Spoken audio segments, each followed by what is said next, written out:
Welcome. I would like to acknowledge the traditional custodians on the lands on which we meet today and pay my respects to elders past and present.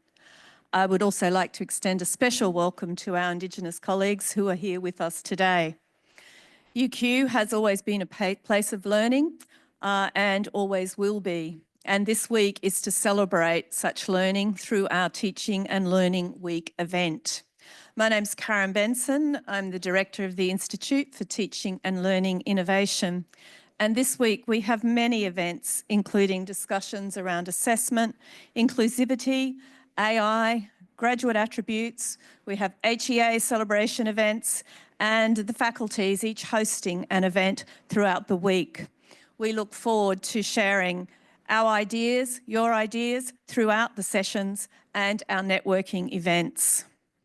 So this morning we have two sessions on the program, and you will see on your tables on the back of the plaques in the middle that the program for the week is there. So if you haven't signed up, then please do so. And as I said this morning, two sessions, two parts to the session.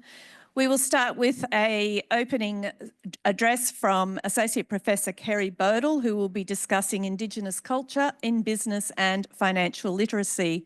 And this will be followed by a panel on the impact of AI on the graduate careers.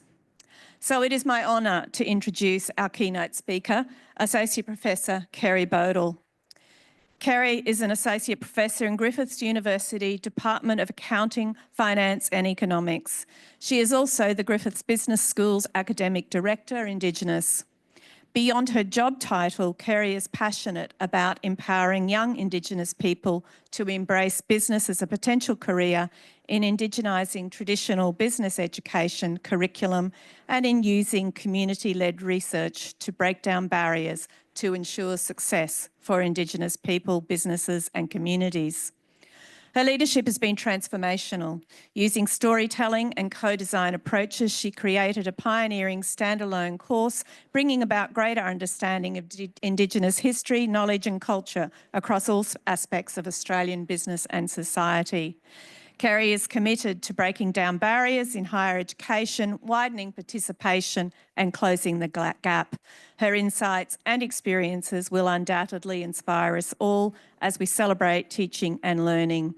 We're very fortunate to have Kerry with us today. Her innovative approach and passion are sure to provide us with valuable insights and inspiration. Please join me in welcoming Kerry.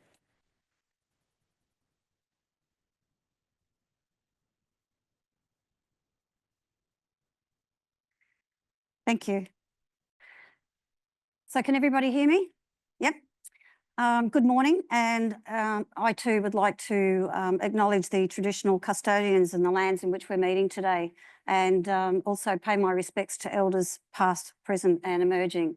You know, my background is, and from where my mob come from, is Cherbourg, and that was through my mother, who was born in Cherbourg and was taken from there when she was at the age of 3. So my journey has been about, you know, self-discovery of my identity. And in the interim of over 30 years with Griffith University, I've been able to find, you know, sort of a passion of mine, which has been education, and obviously, you know, to do with, well, an accidental academic is what I've been calling myself.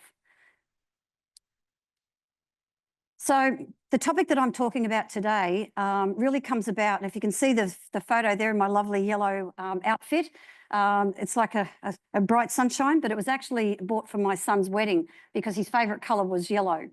So I decided that I'd utilise the fact that, you know, you go out and you buy yourself a new outfit, it's going to serve its purpose in a number of ways. That was me accepting the award for the Australian University's Teaching Excellence Award.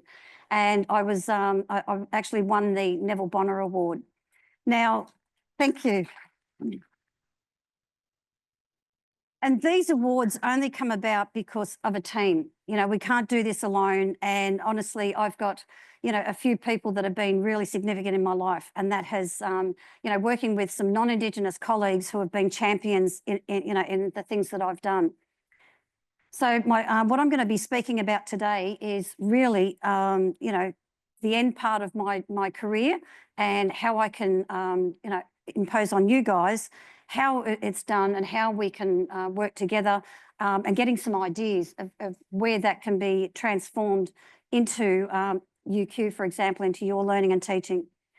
Now, the idea here is that most Indigenous students, when they enrol at university, usually come from somewhere where they can actually find that they could contribute and benefit their community.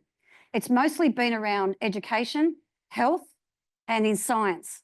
In business, it's been lacking. So when I started at Griffith University back in 1995, I noticed right throughout that there was no Indigenous content in any of our business courses.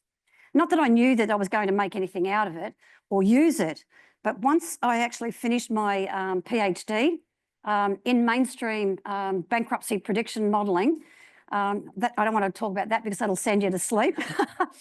It was only then that I had a Dean Learning and Teaching who had not identified as Indigenous, but through the few years that I had known her, was to give me a bit of cultural support and direction. And as the Dean Learning and Teaching, she said to me, Kerry, we need to develop an online course that's going to be about our Indigenous experience. So that's where the idea of an Indigenous business course was born. So taking that one step further, once we did that, we did and applied for an ARC grant, and that was on financial literacy. And Levon, who's here today, was on our senior leadership role on that, and we worked together for nearly 5 years. So again, once we start looking at more of the business and the education side of that, we looked at our curriculum, and we could see it was still needing a lot of work. The problem being is that when you get, and I always use this analogy, that noisy little mosquito that's in your room of a night time and it's buzzing around your head and you just keep swatting it away, well, that was me. So probably the last 10 years, I've been jumping up and down, because it was 2015 we released the Indigenous business course, and since then, it's about how do I learn how to get into our business curriculum and create an Indigenised program. So it's been through teaching and storytelling has been my pedagogy. So what I've learned throughout, obviously developing an Indigenous business course, looking at, well, so what? How can we, teach and educate our business graduates how to work with Indigenous people, with the communities? How do we actually make sure that their graduate attribute and their employability skills are such that every person that graduates from a business degree is going to have that as their, their accreditation. And that has been my passion and what I've been trying to do, especially over the last 10 years. What we did a couple of years ago was that we deconstructed our entire business degree, and we did a bit of a, the butcher paper type workshopping. You get that out, and we get all the different conveners sitting around. And this is what we did on a weekend. And we started to actually map out what would a new business program, like a business degree, look like if we could start off with 7 foundation courses. So I would just walk around each of the different tables of using my theme to influence anyone that was sitting around as to what would those 7 courses look like. So that's what you've got to do. You've got to actually look at what are the main capstone courses that you've got, what are the foundation courses, and what is missing in each of those courses to be able to scaffold and build on. So once we, started looking at, well, for me, how do I convince somebody? And there was one in particular that comes to mind in developing what we called Asia and the Australia and engaging Australia and Asia Pacific.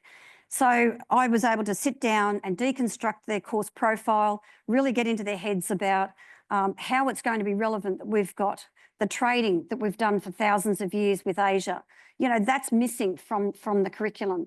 So once you've got that idea in their head, then they start getting quite innovative in going out and doing their research. We've been running the courses now for a couple of years, and the excitement and the emails that I get from the course conveners, being non-Indigenous, most of them, I'd say 99% of them, that come back and they say, Kerry, it's been amazing that you sit down and you actually translate not only the research or the expertise or the content, the history, the stories that come into understanding why is it important that we have this included in our actual curriculum. And so even some of the other courses that we had were, or is, why money matters. So getting in there and saying, well, Indigenous people think of money differently. We think of savings differently. We have different ideas of how to, obviously we've got mob that will, try and think how we can use money differently as well, because it's all got to have a closing the loop back to our community. So things like the purpose of business. We have a different perspective on what business is like. We've got entrepreneurs, we've got businesses that are worked on with culture and our arts, all those type of things. So creating a foundation of courses that all include Indigenous content.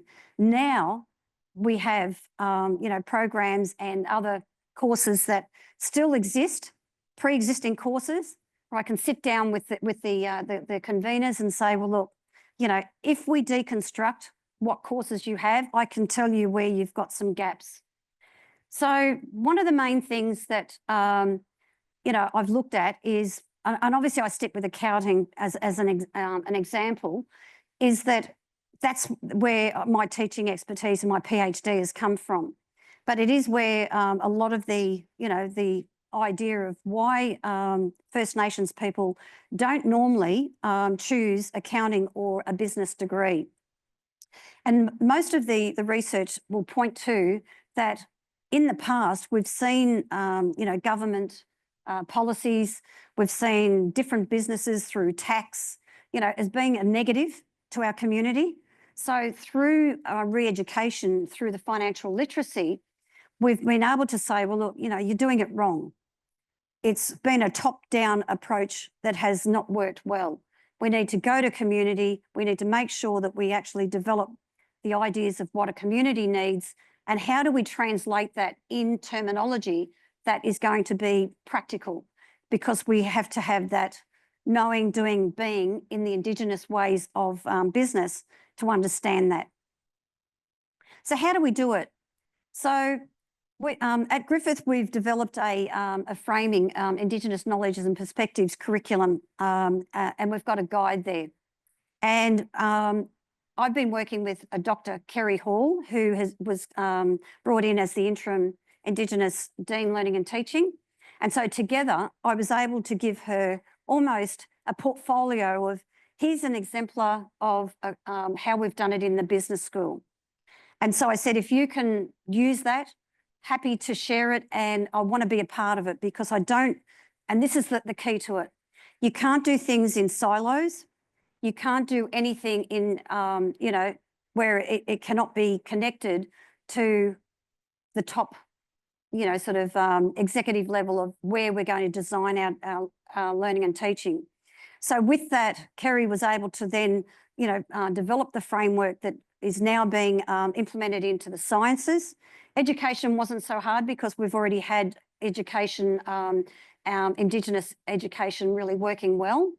And the other one with health. We've had a really good First Nations health unit that has been going really well. But the problem is that they never really talk to each other. So, I think now that we had sort of a leadership with our Deputy Vice Chancellor Indigenous to make sure that the frameworks talk to each other, we're able to then go back and say, well, look, we've been in the business school leading the way and pioneering how we can do that. So coming down to, the tic-tacs and the knick-knacks of, well, what do we need to know?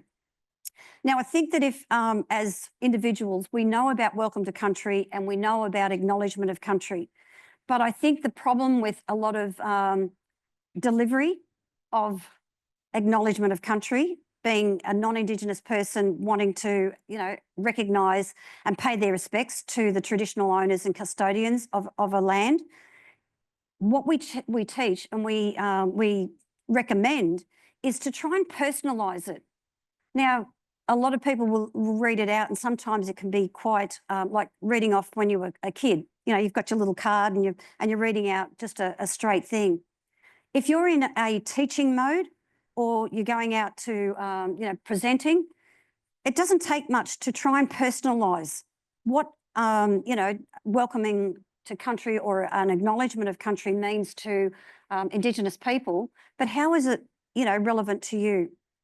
So what I always say to whoever is going to give an acknowledgement of country, try and think, where I was born, and they could have been born overseas. They could have been born on the Gold Coast, or they could have been born anywhere else. And it's like I say to them, like if you were to go back where you grew up and you're walking down the road and you've been to school somewhere and you get that nostalgic connection to that environment and to that land, that's how Indigenous people are connected to their country. But ours go back 65,000 years. So you can imagine that magnified. So when we look at being responsible for, acknowledging the significance of country, how is that relevant in a business context? Well, you think about it. You've got an organisation that's going to be doing business on particular lands. So not respecting and understanding, that connection to country or the inclusion of the traditional custodians in that business area, like in developing strategies, like looking at what government are doing and trying to, close the gap with, working with joint ventures or, Indigenous businesses. Those sort of things all come down to being able to recognise the connection to country. Like tourism, if you're going out and running events, you know that if we don't do that, it's almost like you want a blessing. We're going to be blessed by our traditional owners when we go out and do business.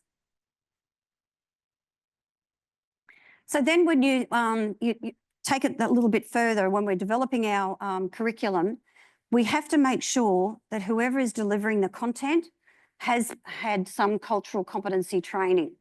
And with that, I mean that we make sure that the non-Indigenous deliverer feels culturally safe, because most people who are non-Indigenous are scared they're going to say the wrong thing. They're going to not have, obviously piss people off if they say the wrong thing, because honestly, when I've had a couple of incidences where you get students in the room that'll ask you certain questions, you've got to be able to know what are my comeback type responses to how to do that. So what I've been doing is, again, part of my service role is working with our staff. I can beam in through their online teams into their classrooms, their workshops. We have meetings outside, yarning circles with the students. We've embedded quite a bit of Indigenous ways of delivery, of how do we run our workshops. And then we talk about, structuring the framework of what does the course content look like? How do we develop learning outcomes? What do the assessments look like? And how do we actually report on it? So that's the mapping and reporting that I've mentioned there. So what we've come up with is, at the end of the trimesters, you get your student evaluations, you have to do some form of reporting. So we've come up with some additional questions that you can put into those student evaluations of the course. We need to know that it's not going to be one of the 5 questions that are going to come in and it doesn't make any sense or relevance to, how students really, accepted the content. What are some of the things we can improve? Because that's the important thing. It's always an ongoing improvement process.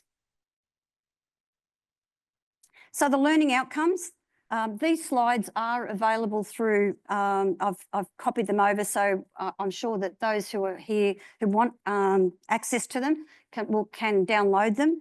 But learning outcomes are always quite difficult, creating those through your learning and teaching program directors, etc.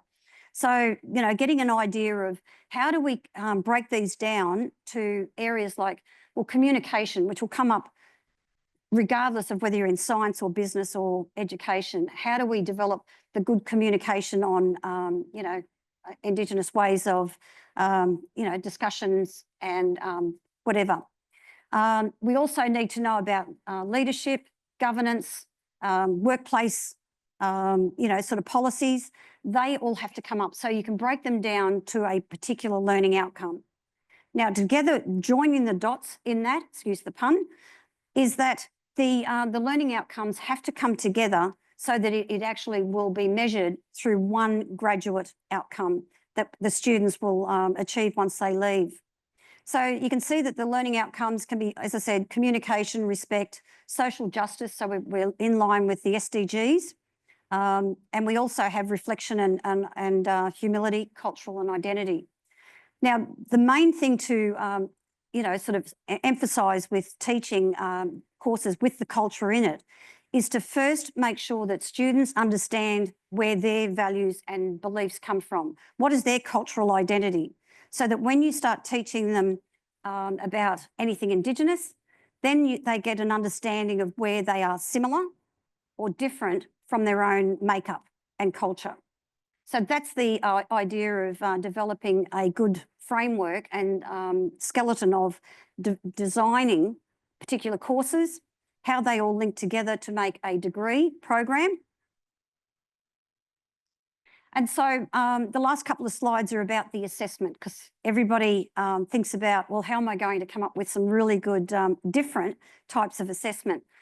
I can remember going to the Dean Learning and Teaching when I developed the course the first time, and it took me a couple of years of research. I wrote up a full workbook, which was 200 or 300 pages of all the content.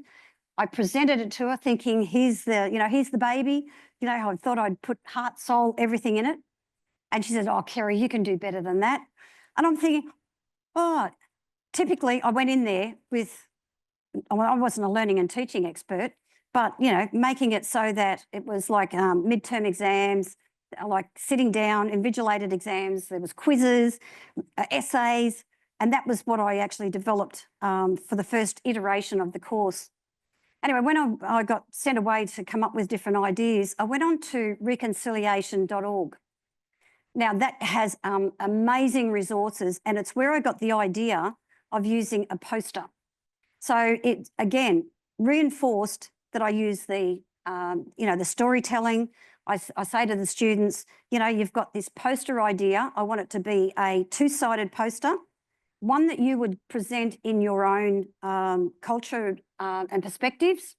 If you were mainstream Australian, well, obviously it would be in your view. You would pick a topic out of the first couple of weeks of the course, and you would present it, and then on the other side, try and look at, well, what would it look like in the way that I understand now as to some of the significance of what am I learning as a business student? What's the message that I'm going to take from here, and how is it going to make me a better graduate because I'm learning this? Now, you don't really examine or mark them on their art ability. That's not the point. It's just getting them out of their comfort zone. It's when they actually present the legend. So the legend being about 150, 200 words, they have to describe the symbols that they've used in each of the sides of the poster. And that's where the magic happens, because try and get them to write 150 words is really an art in itself. But the only thing that was missing with this poster is that there is another part of the legend. I get them to do, like you do on your Refidex, you know, you've got the church that looks like a church and you put, yeah. So what is additional to this is that you actually have each of the things that, what do they mean? So they've actually described it really well as what they would see as from a Western perspective and what they would see as from an Indigenous perspective. How you create that in your own course, obviously, is what you would work on. And I would presume that you'd work with, you know, sort of a co-design with Indigenous staff to help you. We actually had also students, you know, that came in that were from our PASS. We call it PASS. It's like a program that we have where students can get in and they do a peer-assisted study program with them. They also do student guild work. They want to get their CVs up. They'll come in and they'll help us with designing some of the content. But your learning and teaching staff will help you bring that down so that it aligns with your learning and teaching policy. The other thing is reflective journals. So I'll get the students to do a reflective journal on each of the different modules. We used Bloom's taxonomy to keep them in line with word count so that they keep it in a 3, part area. And then they upload it to their submission points and they're marked on those. So you probably would only give them 5% for each of the 100, 150 words for each of their reflective journals. And that formed about 50% of their total marks. And obviously oral, because Indigenous ways of knowing, being and doing, we do things orally. So I get the students to do a PowerPoint presentation, embed their presentation within the PowerPoint. And the whole message is, how will you and what you've learned in this course make you a better graduate? So it sort of takes them from when they did the poster to when they, sort of get to the presentation overall. Then we can see that what they've actually learned has been that progressive, sort of learning achievement. That's me. Thank you.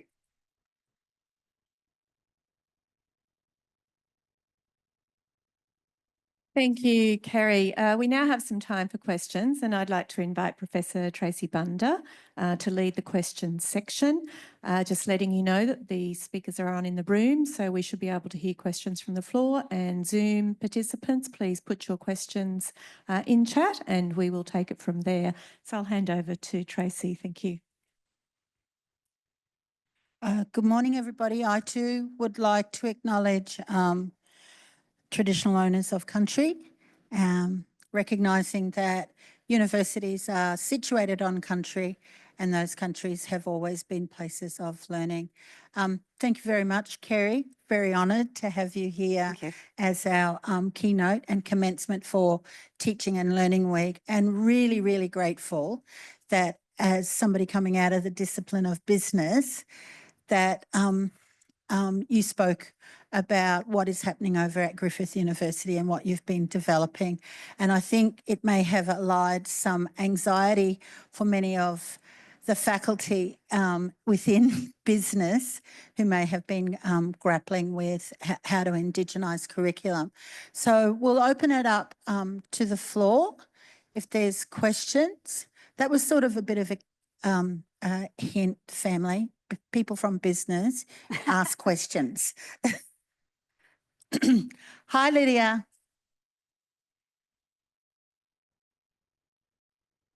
Now, we've got a bit of a problem. We're going to have to, we'll do a... Yeah.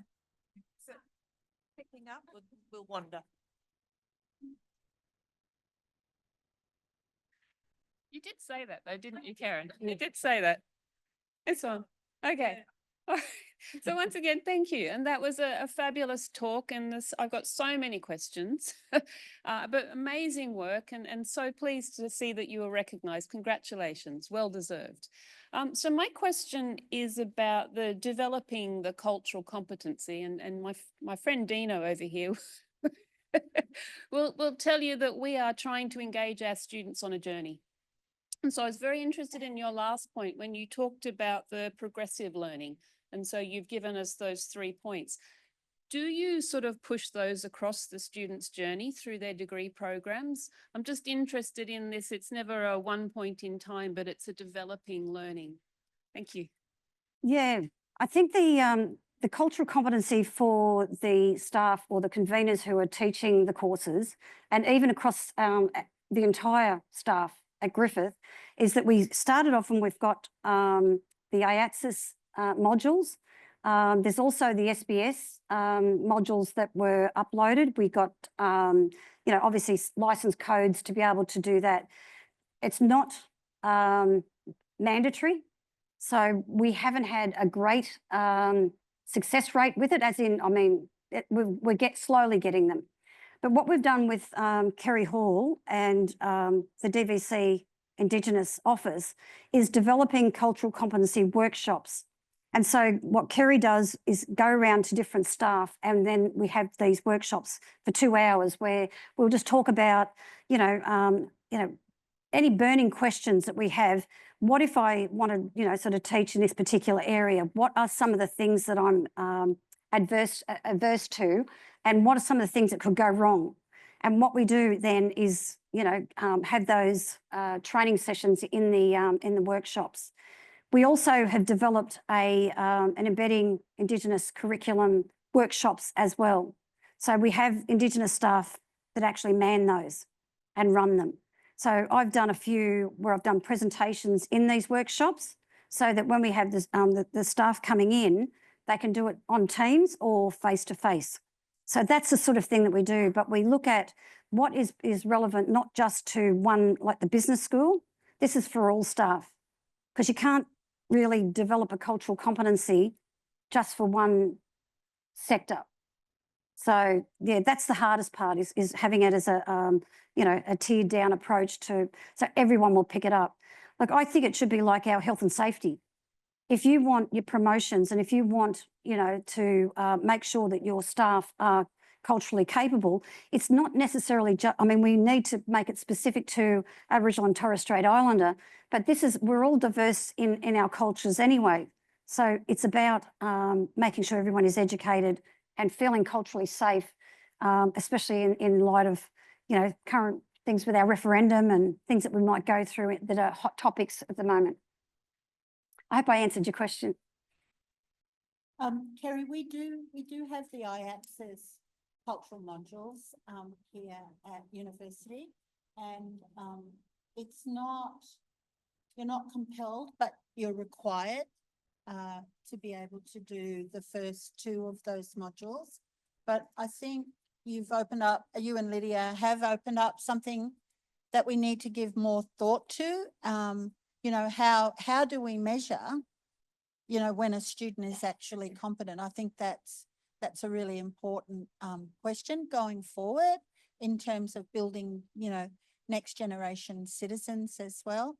But here I'm looking at Kris, but I also think we need to work out a way that all of the work that is being done on Indigenising curriculum within the university gets some sort of recognition when we get to professional development within our workday system, that there is some, because it's heavy lifting at the moment.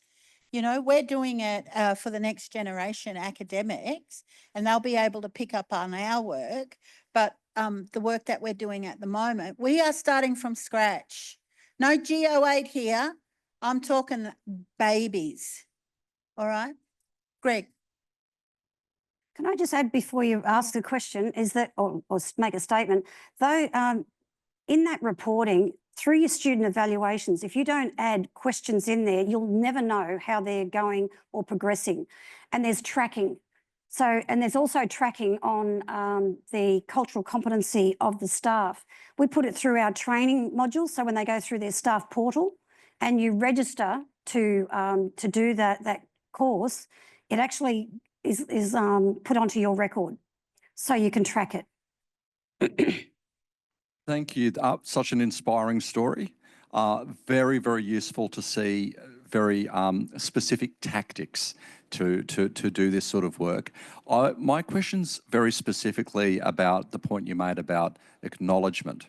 And I think my reflection is the same as yours. I think it's sometimes an underutilised and a misunderstood part of what we've been rolling out for some years now, particularly the permission to personalise and to do that kind of work. I guess what I'm curious about is, in your journey, in that appetite to make this acknowledgement more meaningful and more embedded throughout a student and teacher's experience, I'm curious what other stories or what other tactics you might have come across that go beyond that first slide in a lecture. Okay, so the storytelling and the difference between an Indigenous and a non-Indigenous way of telling a story, because I did have somebody ask me, to actually make that distinction. Our stories is the way that we actually have from history, how else can we actually document, what's happened in our, sort of creation, where we came from, all the things that happen with, sort of our flora, fauna, and all those solutions that we come up with even today. So it transforms into from history to the present. Whereas with non-Indigenous stories we look at, it's usually things that are make-believe, but we add in a bit of, reality. It doesn't have a way that we carry forward how we actually, are going to present anything of fact. Funny enough, when I was doing my studies, I didn't understand why or how I, sort of learned or whatever. But in the end, I did a lot of crosswords. And so my textbooks, when I came up and all these big words, when I used to read them, I used to jump across them and think, how can I make sense of this? So I used to highlight them and I'd go to my thesaurus and I'd put in another word.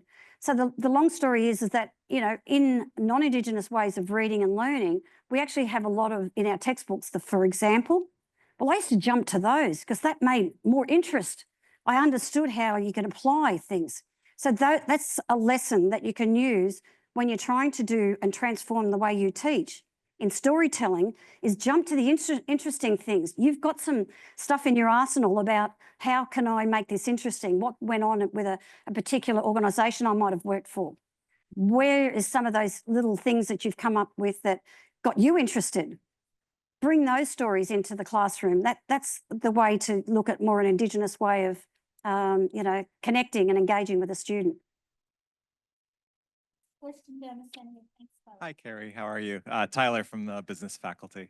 I feel like on the soft skills side of the business faculty, we do fairly well. We're making some good traction, good progress on our journey. Where we, I think, particularly struggle is really when we move to those hard skills, economics, finance, and so my question for you is, when it moves to those more technical capabilities, do you have any, from your own practice, your own learnings on a better way to engage course coordinators and kind of understanding how it applies to them? I think soft skills, it makes perfect sense because it's about people, but some of our finance, economics, accounting teachers struggle a little bit. Yeah, good question. The thing is that when I can remember back in the day, I got invited down to Charles Sturt University, and it was to present to the professors and deans and all the hierarchy of economics and finance, and they sat down at the table. And I had one in particular that sat back and, how are you going to Indigenise my economics course? I've got the, I don't know, was it Adam, whatever his name is, that back in 1532 developed this, theories on monopolies and oligopolies. And I said, well, hey, I said, Australia is an economy. I said, and we've got millions of dollars that have been, siphoned off and given to Indigenous business, for example. It's all about self-determination, reconciliation. It's about demand markets and supply markets. We are part of the community, in its all form. Anyway, by the long short of it, I ended up getting him very interested, leaning into the table and asking some questions. So I believe it doesn't matter what course it is, there's always a gap in there where there's Indigenous content and expertise required by the person who's teaching it, who should be the expert, to go out and do a little bit more research and find out how can we embed that in our courses. I can take one more question. Thank you, Dina. It will get run.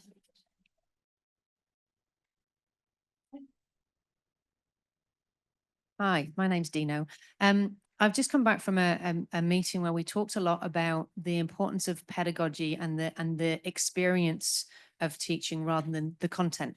So I'm interested in thinking about both content and pedagogy and how you can use both to blend and make sure that Indigenous ways of being, knowing and doing can become part of that. So maybe that speaks a little bit to, Tyler, your point that there may be some technical content, but how you do it is really interesting. So I'm interested to know if you've got some examples of where you've blended that pedagogy and curricular content in a way that then transformed the learning experience for the students and also for the staff. Good question again. For me, it's like that when you go into doing a lecture, you know, you can deliver, you've got your PowerPoint slides, and you always notice when the students start to switch off, right? So you've got to gauge around and you've got to be able to, you know, obviously see the signs of when you're losing them. So for me, and I don't know whether this is a bit of an ego thing, is actually knowing that when you've got like an audience and your students stop turning up, you feel like you can't perform because you don't have anyone there to give you the accolades and the signs that you're actually getting through to them. One in particular course was company accounting. It was my expertise. And so I developed pictures, diagrams, symbols, how to explain to students, because we have left brain, right brain thinkers. We learn differently. We have that obviously split personality, dual ways of engaging and learning. So you have to gauge your students, and then if something's not working, you have to know when to switch it. So I believe that it's a combination. It's like anyone that's been in strict, you know, quantitative statistics, and you get people to try and present to, you can see when they start losing it because you're seeing all you're doing is seeing numbers. Another course that I loved was statistics, funny enough. So I would get the formulas and I'd pull them out and I'd actually create stories around the formulas. If I'm going to do standard deviation, what's happening with one individual against the average of all, that sort of stuff.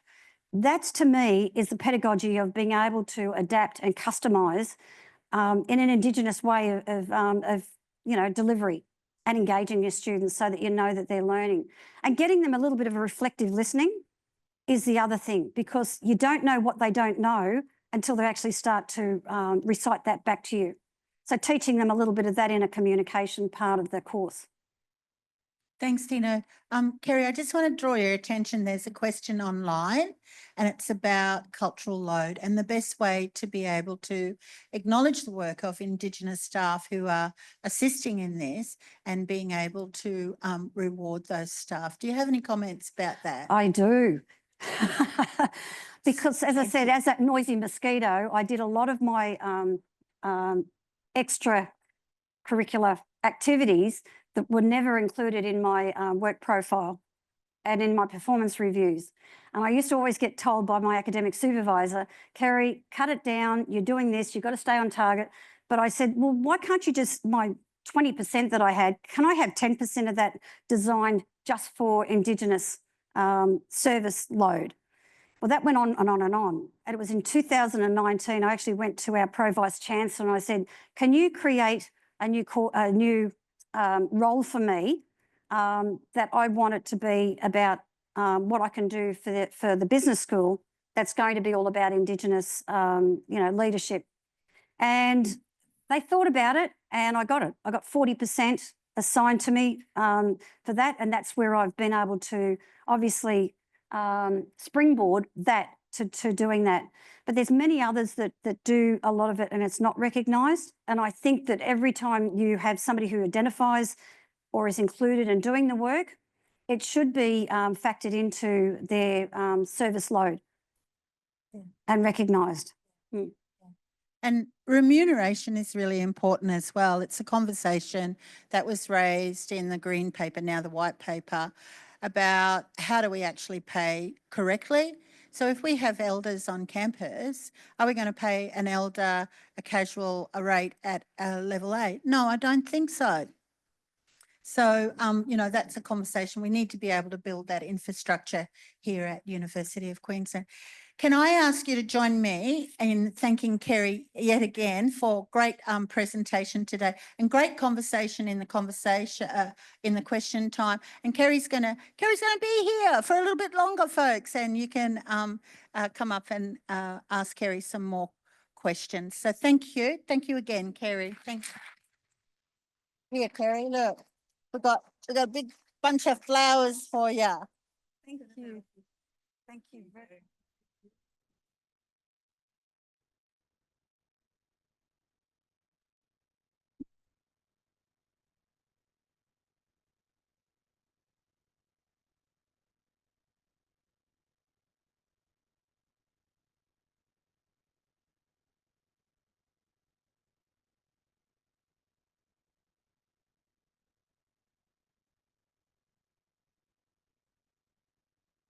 Thank you so much, Kerry and Tracy, and all of you for participating in that fantastic session. So we'll move on now to our panel. So I would like to introduce Professor Kris Ryan, our Deputy Vice Chancellor Academic, who's going to lead the panel session. Thank you. Thanks very much for that.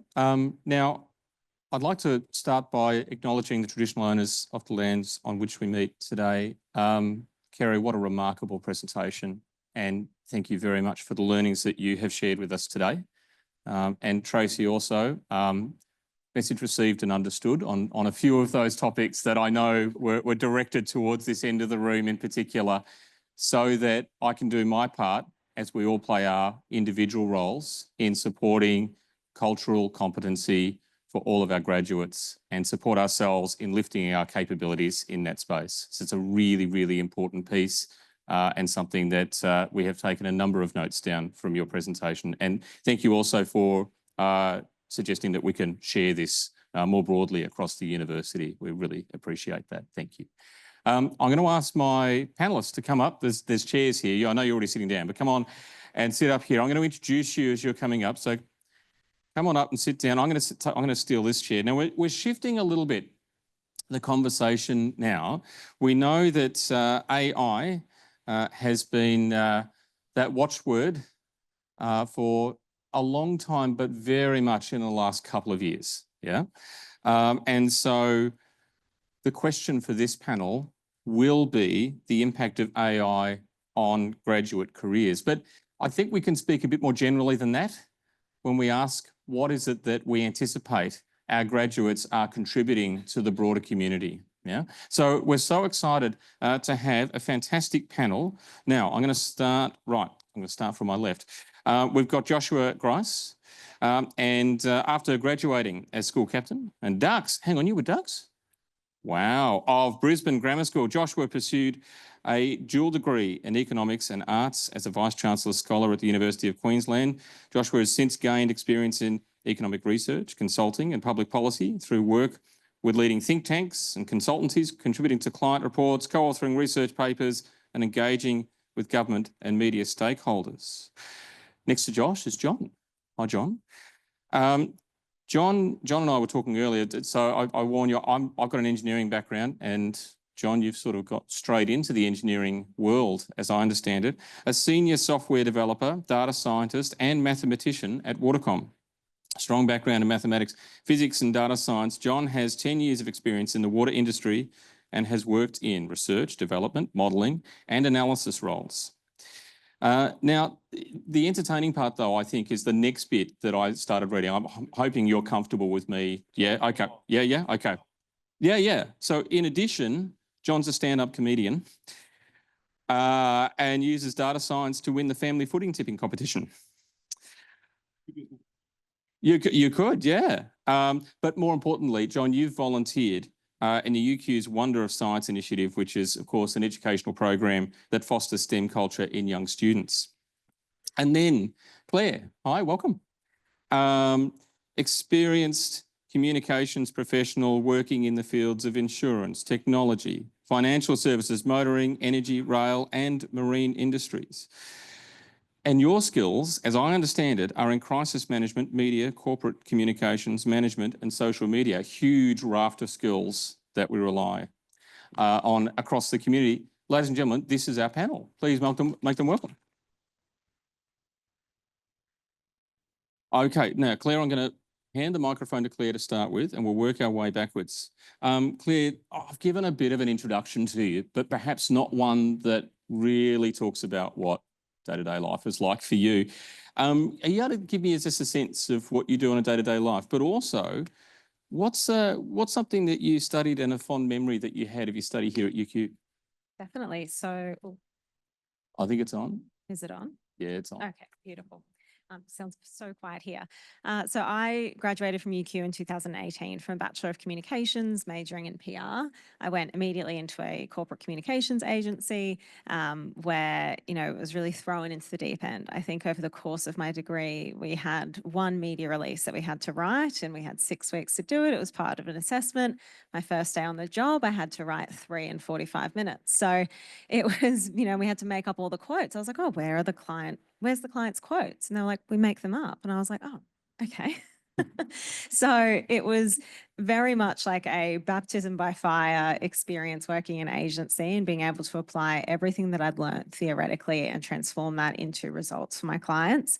And then I sort of bounced around between in-house and then back out to agency and then back to in-house. But I've been with my current company, Gallagher Bassett, for 2 years. I'm the Senior Director of Global Brand and Reputation, which is a very American way of saying that I look after all our internal and external communications, our media program, anything to do with mergers and acquisitions, and I run all of our change management and project plans. So we're a business that is listed on the New York Stock Exchange, Fortune 500, and we have about 10,000 staff across North America, Australia, the UK and Singapore. So quite a diverse group of employees to communicate with and also a diverse group of audiences. Our company is one that probably no one has ever heard of. We're very much a B2B business. And so we work in the insurance sector, administering claims and risk management. But my day-to-day life honestly really varies. It can be anything from handling a major acquisition announcement, dealing with our intranet, creating banners for our intranet, running internal events, supporting our marketing team to ensure that they're compliant with the brand, and just really jumping between lots of different time zones and lots of different needs and stakeholders. Thanks, Claire. John, I was going to turn to you next. So it's good that you sat there, which is really wonderful. Yeah. Again, if you could give people a bit of a sense of what you do, but also how did your studies at UQ help prepare you for your time beyond UQ? Oh, how long do we have, I suppose? So my day-to-day, as I said, I'm a senior software developer. So I work in engineering in the water. So, drainage design is kind of the simplest way of doing it. So if you ever, if you walk down the street, you look at, drains on the street and those pipes underneath the roads. Someone's had to work out how big does that drain need to be to make sure that the road is still safe and doesn't flood the houses adjacent to it. When you build a bridge over a creek, the bridge doesn't just wash away the first time it rains. Those sort of problems. So I do a lot of the mathematics of the simulation engines and the analysis of, say, rainfall, et cetera, to try and predict, okay, what's, given it's going to rain this much with this frequency, how big of a pipe or a bridge you need to have to ensure safe passage. How did my time at UQ prepare me for that? I was thinking about a lot of this in the car on the way here, actually. And probably similar to the previous question as well, like one of my fondest memories of UQ is also probably the thing that prepared me the most for the real world, so to speak. Is the problems that you got given as part of assessment was always like, here's the actual problem that you had to do. So for example, in third year cryptography, it was, here's a page of text, break it. Here's in mathematical finance, it was, here's a theoretical $1 billion borrowing portfolio, manage it for 6 months. Good luck, have fun. With the appropriate help, but it was kind of like you actually were given the big scale, high level problems, and then what you were learning was there to reinforce what the problem, how to solve the problem was. And I think that is what served me the best for kind of going into, so my background was in mathematics and theoretical physics. None of that has anything to do with water, but it's the kind of attitude of how do I solve problems is what served me the best going into industry, going into engineering, and yeah. Cool. Thanks, John. Josh, I'm going to ask you the same question how did UQ help prepare you? But also, is there anything that, just think about that transition to work. It must have been a fairly big step. We've heard a couple of big steps already. Was there anything on the first few days you went, goodness, I wish I'd had that? What was your learning that you missed from going to university? What could we have added? Yeah, great questions. It's an honor to be here. I'm looking forward to hearing from my colleagues who are a bit further into their careers than I am. I graduated last year from UQ from an honours degree in economics, and I work now as an analyst at Deloitte Access Economics, and I work particularly on education policy, everything through from early childcare, schooling, higher education, vet skills, stuff like that. So I'm still learning a lot, but it's really interesting to be in a room like this as well. So thanks for having me. How did UQ prepare me for what I do now? I think I want to echo some of what John shared, like in terms of critical thinking and how to approach problems, being open to learning and change. That definitely happens each day as you get your head around new things. But I do think for me as well, like some of the substantive knowledge that I learned as part of my degree has been relevant, like as an economist, learning how to do an econometric model. Like I would use that in my job and on projects I do, not in every project, but certainly in some projects. So some of the knowledge and substantive skills that I learned are still important. But then there's also that critical thinking side. And then I'd also say there's a range of other soft skills, not all of which university can explicitly prepare you for, but just perseverance and hard work, like coming up against things that I didn't understand and had to spend 3 or 4 or more hours staring at until I understood throughout my degree has prepared me for times at work where I'm butting my head up against something and it's hard work and it requires perseverance. So some of those kind of softer skills as well have definitely been relevant. In terms of what could be done, but I sort of had an interesting journey into work where I deferred my studies part the way through in order to take up a scholarship that I couldn't do during COVID when borders were closed. And so I sort of eased into the workforce with a year of full-time work, sort of mid-degree, and then came back and did honours and then went again. So I think that helped me in some ways in kind of making that transition, and certainly doing internships and kind of work experience along the way was super helpful. And so I know the universities are looking at opportunities for how to integrate those kind of work placements into different degrees. And I think that's certainly positive, and I'd encourage that. I think where that doesn't sit within the university, encourage students to pursue those kinds of opportunities, I think is helpful, because there are some things that you just learn on the job inevitably. We're sort of discussing before, particularly soft skills around internal communications and stuff like that with people in your team, flagging risks. That's certainly stuff that I sort of noticed was quite important when I came to my job, not just knowing my stuff. And I don't know how much of that can be taught explicitly in a course. Maybe it can be, I'm not sure. But I think those kinds of experiences help with that. The other specific one that I think of that I've used a lot in my job that I'm not sure that I think there could have been more to prepare me for at university was just, this is a bit economic specific, so I'm kind of speaking to the economist faculty in the room, but I think there is room for just some of the skills you use on a daily basis, like in Excel or in coding in a coding language, to do data analysis and visualization. That's not like econometrics and regressions, but just simple data analysis and visualization, how to use ABS table builder to download data, things like this. I've used that a lot in my job in the last 9 months. And I think that that's something that I didn't do heaps of explicitly. There are some courses that I think kind of lean on this, but I personally think there could be value in, just like we have a mathematical economics course that kind of basically just teaches people how to use maths as a tool to then apply to economics. There could be a course that teaches people some of these skills that are very high value pragmatically on a daily basis. I think, yeah, I'm not sure how transferable that is to other faculties, but I think something sort of pragmatic like that could be really helpful. Pragmatism there. I'm going to get you to pass the mic back to John. John, I'm going to focus in now a little bit more on AI. And so I've got a question for each of you. If you don't like the question that I'm going to ask you, then you can just hand over to someone else. There's no dramas whatsoever. No. If we think about AI and we see the media about AI, the hype, as it were, right now. Yep. Fairly simply put, the hype is AI gets it right. It gets it right faster than anybody individually could. I think there's these ads that Google is putting out at the minute to say, wouldn't it be wonderful if you have, someone who gets everything on the internet 99% of the time, they're using all that data, they get it right 99% of the time, and that's now your new partner in crime. I guess my question to you is, where does AI get it wrong right now, in your mind? And how does your work with communities and across communities raise those expectations?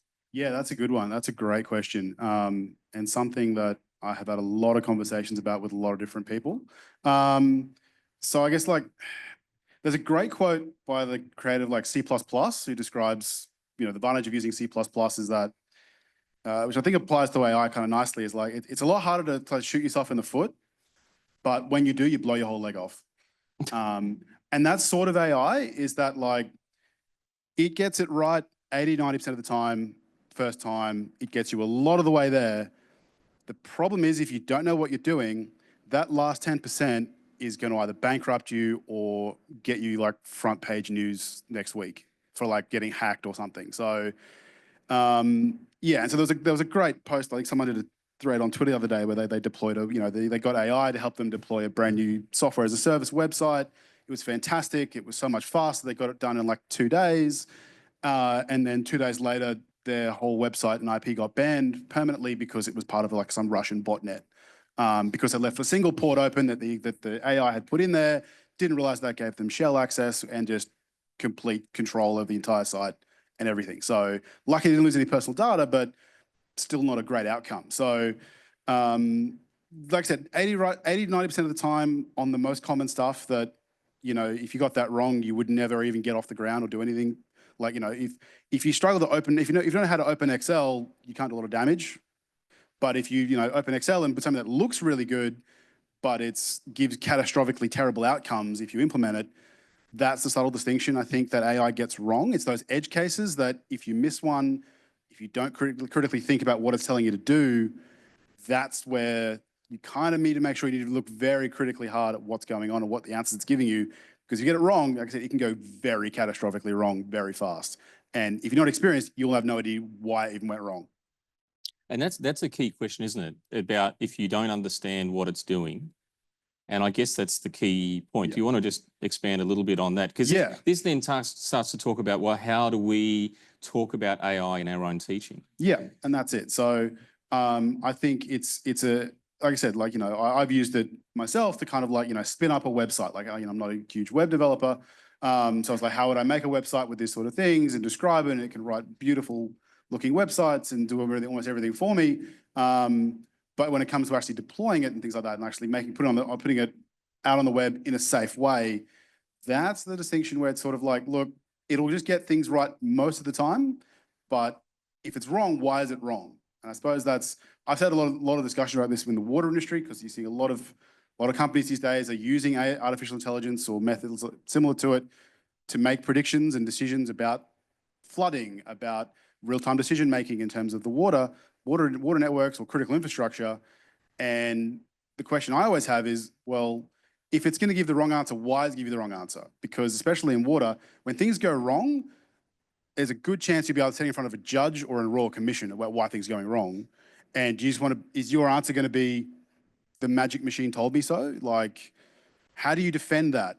And so for me, it's like, well, I'd rather have a slower, bit more archaic, but physics-based solutions to problems where I actually understand what's going on and I can diagnose why it's giving the wrong answers. If it's giving wrong answers, I can clearly see, oh no, it's telling me something that's rubbish, but at least I can then get up in a court and if I need to and say, I knew why it was rubbish. I used my judgment as an engineer, as a mathematician, as a physicist.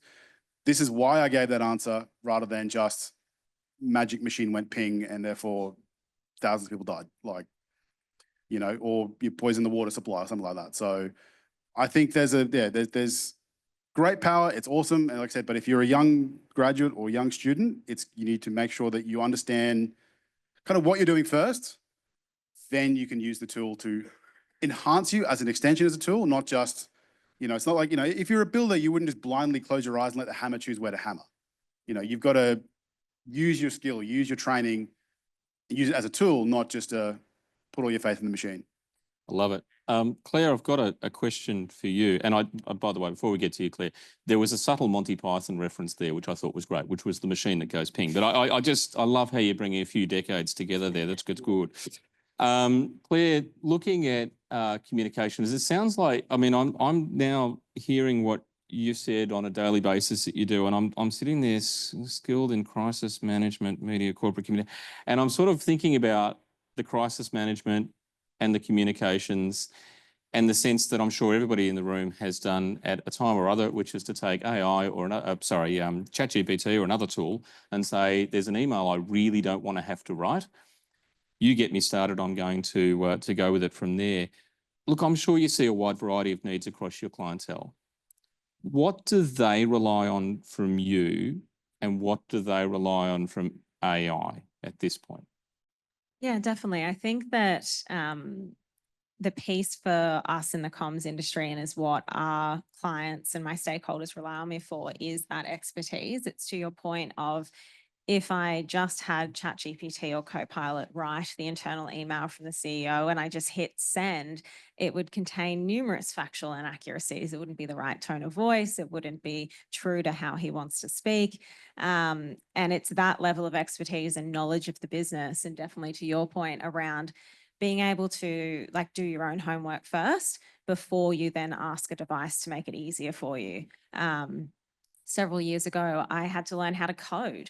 And it probably, whatever I coded would have given you absolute hives, but yeah, but it was me and WW3 learning how to do HTML and CSS. And I'm sure I could have asked ChatGPT if it was around then or another program to help with that, but it wouldn't have necessarily meant that I could then critique that work. And that's, I think, the key piece is, yes, generative AI is here and our students need to be prepared and ready to learn it and ready to use it, but they also need to be capable of doing the job themselves so that they can critique it. And especially in situations like crisis comms or change management, it doesn't hit the empathy marker. It doesn't necessarily hit the organization's tone of voice. It doesn't hit the specific audience that you're trying to tailor to. And that's what, my leaders rely on me for, is the ability to say, here's what sounds like your voice, here's what sounds true to the matter and authentic to where we're going as a company. And there is a lot of use in AI across our business. But I think to Josh's point earlier, there is often a low comprehension of how to actually use these tools. Excel or Teams. I run a training session for people with Microsoft Teams because they don't know how to open SharePoint in the browser. There's just really basic stuff that you would think people working in a corporate would understand, but we're not necessarily taught any of that. I certainly wasn't taught that at uni. It wasn't part of it wasn't part of how we managed our workload or managed our files or anything like that. And yes, you're going to learn some things on the job, but you've also got to learn how to be good at your job before you then ask something like a generative AI tool. Just on that though, if this next January or February, a new version comes along and it happens to hit the empathy or it happens to hit the tone of voice, how do you imagine that would change your day-to-day work? Make my life a lot easier.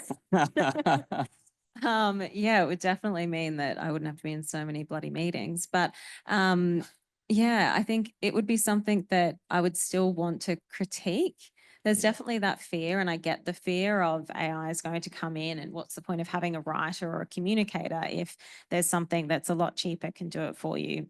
And, that's definitely a fear. And maybe in 10, 15 or 2 years' time, I'll have a different view. But I think that even if something did come in tomorrow that promised an excellent amount of tone or an excellent amount of empathy or an excellent amount of, knowledge of the nuances of a business, I would still want someone to be critiquing that and critiquing that output, because it would still come down to your prompting and the information that you fed into it, and then also knowing that you're not just accepting it blindly.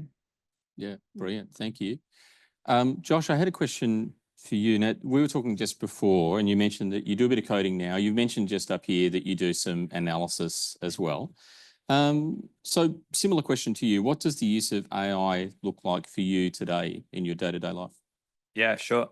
So firstly, I just want to reiterate things that have been shared by Claire and by John. I really agree with the idea that it is a tool and it can be super powerful, but it needs to be validated and checked. And particularly as those capabilities change over time, it's not to say there's things I wouldn't trust it to do now that I might be able to trust it to do in the future, but I guess students and young people entering the workforce and need to have that view of understanding what it's doing, knowing the right questions to ask, and then being able to sort of validate the outputs that they're getting. And I think this relates to AI, but it also just relates to general good critical thinking in the workplace when we use any sort of data or tool. Example that comes to mind at the moment, helping to build a workforce model for early childhood in a certain state. And a whole bunch of the calculations that we need to do that, not AI related, require certain data assumptions to calculate these propensities, right? And that's really sophisticated and kind of clever thinking in many ways. But then we have to take that back to the client and be like, here's the outputs that it's producing. You guys actually work in this state on the ground. Do these numbers seem reasonable to what you're observing when you talk to providers? So in lots of the work that we do, there needs to be that validation and sense checking from kind of the data side. For me, on a day-to-day basis, there's sort of early trialing and testing in professional services firms, looking at like what sort of low-level, repeatable tasks that are low risk can we automate that's going to save us a bunch of time. So this is things like transcribing meetings, internal and external meetings with permission, summarizing those notes from meetings. You'd be amazed the amount of time still that I spend or people in my firm will spend going to stakeholder consultations and just taking notes in a call and then having to summarize that later to build into a report, which is important work. And where that can be reliably outsourced to AI to do that, that's a huge efficiency improvement. So we don't use that exclusively now, but there's things like that that are starting to come in. And then it's down to individuals within certain restraints. Like obviously you can't upload sensitive client data to kind of open source internet AI products. And so there's restrictions around that, and things change as new products come out that are kind of secure. But for me, what it looks like is, I think I use AI products like ChatGPT to help me to do things like coding more efficiently. But that works for me because I kind of know the right questions to ask. I know sort of what I'm doing myself in the first place to some extent. And I can then sort of give it a version of something and be like, hey, make this more efficient, or make this into a generic function that then I can use many, many times instead of the specific version that I've done here, or help me to debug this specific thing, or I've got this bit of code from someone else that I haven't looked through. Instead of me looking through and taking an hour or something to understand what's going on, can you give me a line-by-line description straight away in English of what this code does? And then that might explain it to me more quickly. So there's lots of kind of efficiency enhancing use cases. But I would just keep coming back to that idea that it's most helpful when you kind of know what you're doing in the first place. And where it's not, it's important obviously to build in kind of an understanding of how to test it, how to validate it, so that you don't run into errors that you're not aware of. Geez, it's that link of the fundamentals in your discipline combined with that critical thinking, isn't it? This seems to be what each of you have come back to, that we need to make sure in our assessments that the students are demonstrating that skill, yeah? That's what I'm hearing. Yeah, okay. I wanted to, this is going to be a question for each of you, so keep the mic or you can hand it over, or whichever order you wish to do it. I don't really mind. It's going to be a question for each of you. We've heard from Professor Bodle earlier today, and the answers and the questions so far of leading to more of that structural, what can AI do for you type question. But we all work with really complex communities, and they have their own cultures that we have to be aware of and that we have to be able to support. And so when I'm thinking of this, if I bring two of our graduate attributes together, there's cultural capability and respectful leadership. What are you looking for in hiring graduates? And what's the most critical graduate attribute do you think that supports the broader community?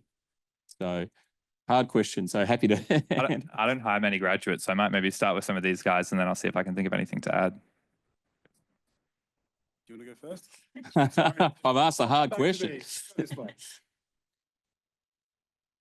Yeah. But also working with individual communities and the differences that they have. Yeah. Definitely. So talking to the graduates point, I think when I hire graduates or early career professionals, the biggest thing I'm looking for is that they're still eager to learn and that they're flexible. And I think that's the biggest change that I've seen in sort of the comms and marketing industry over the last couple of years is, we've moved from being, say, a digital marketer or an internal communicator to being a problem solver for the business. And for me, I'm a problem solver who can write. But I need people who are willing to get in and try new skills and give things a go and just really have that eagerness and that hunger to challenge themselves, to try something different. And I think a lot of that can come back from the experience they've had at university if they've been pushed to try lots of different types of work and lots of different parts of the industry and lots of different types of, developing tactics and content. And I think having that real openness to the fact that you don't need to be in a silo from day dot, you can really build up your skill set and have the confidence to give things a go. So I think that confidence, the empathy and the agility is then what really translates into working effectively with your different communities. Being able to shift your tone of voice, being able to shift the type of language that you use, the mediums that you communicate on, the style, the imagery, and sort of, talking to that, I think is something that's quite critical. Is just being able to be a bit of a chameleon. And, that's sort of what comms ends up having to be. Yeah, that's great.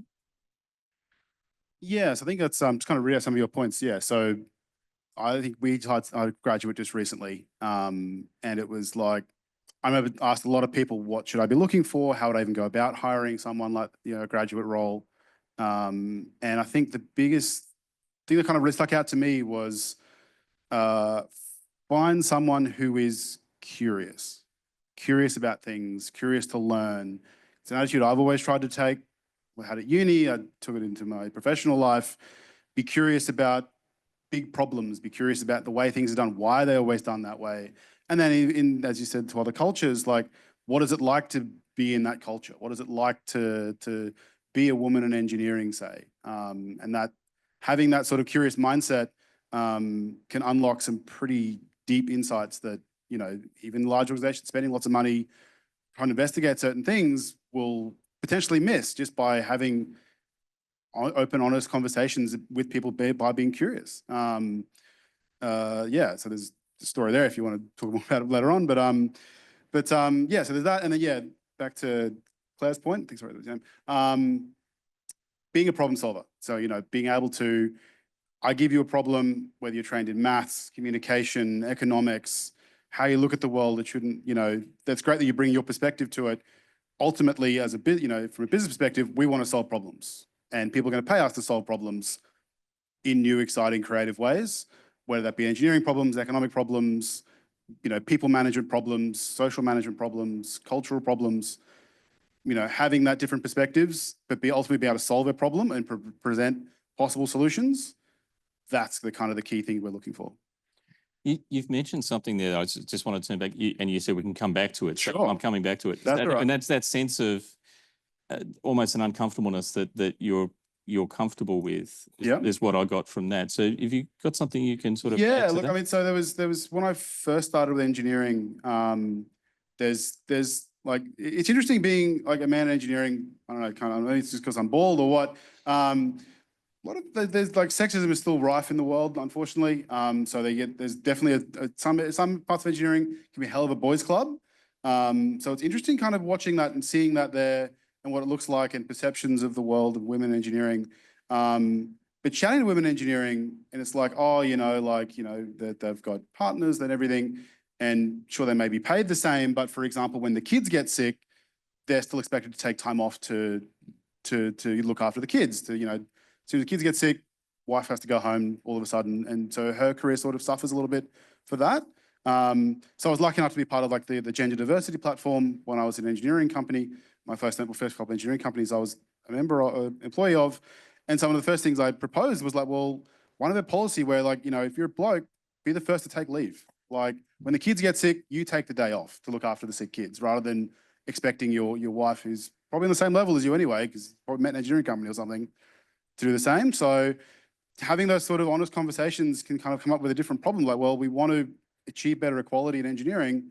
Simplest way is don't expect your wife to go do that. So that was, that was kind of an interesting insight that, there's still these kind of like assumptions that, oh, well, she's my wife, she go look after the kids when the kids are sick. So that was kind of an interesting insight there. And just like being curious about it, sort of, and just talking to people, having open, honest conversations was a big part of it.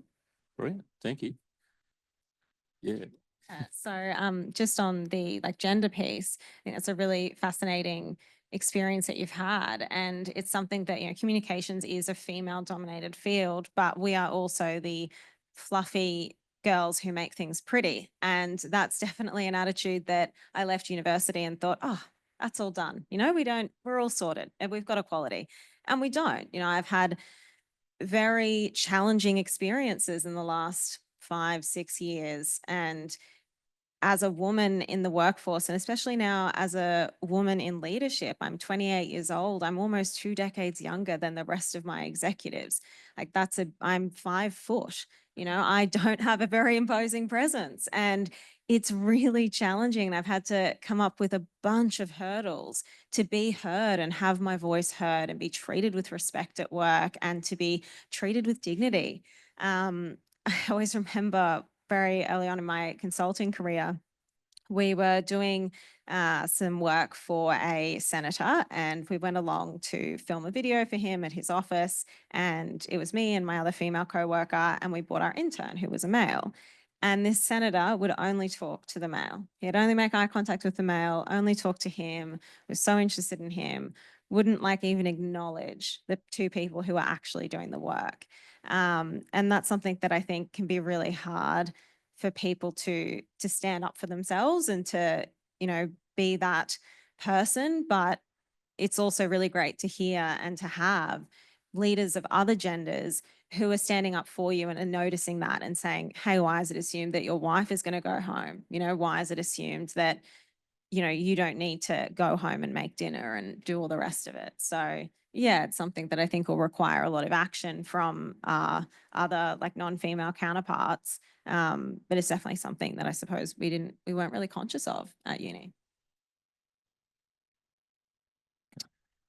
Yeah, I don't have much to add to those last points. I know those conversations are very alive and happening in my workplace as well. And I think there's a big movement in that direction that's positive. So it's important to have these discussions.